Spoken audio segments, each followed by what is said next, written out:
This is Deacon Ron here at Thursday night with our 9th grade confirmation class. And you have some questions for me. Why did you want to be a deacon? Well, deacon means service, right? To serve. Kind of like picking up the phone. And so one of the things that I was called to do is, first of all, is to teach a class.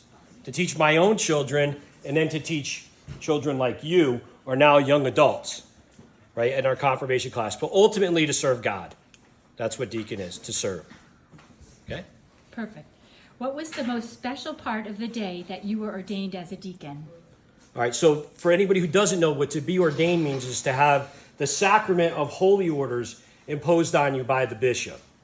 So basically, you ordained as a permanent deacon, whereas a transitional deacon would be on the way to become a priest, right? But I'm married, so I cannot become a priest. So on my day of ordination, the most special point, believe it or not, was not actually being ordained, was giving first communion, right? The sacrament of the Eucharist for the first time as a deacon, and then ultimately giving the blessing downstairs in the church hall.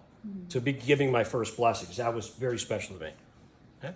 And what do you like most about being a deacon?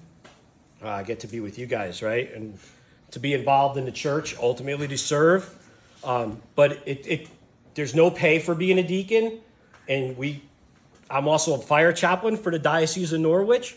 So it takes between 20 and 25 hours a week just to fulfill your deacon duties. So for me, that's the special time. And also trying to balance that and also be a husband and a father. And does the class have any questions for Deacon Ron? What's the hardest part about being a deacon? The hardest part is balancing that time. Finding time to be a good husband, finding time to be a good deacon, and most importantly, being a good father as well. Even though my children are growing up, right, they're still a major part of my life. Was this already asked? Why did you become a deacon? Well, to serve, right? That was the question one. Sorry. But no, that's all right. But, I think it started when I was about your guys' age, when I was confirmed. I didn't know what a deacon was because we didn't have them. In the 70s, the deacon kind of disappeared for about 1,700 years.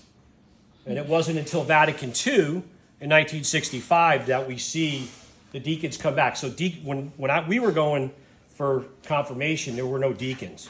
It wasn't until I moved to Colchester and met Deacon Buzz Barlow, and he baptized all three of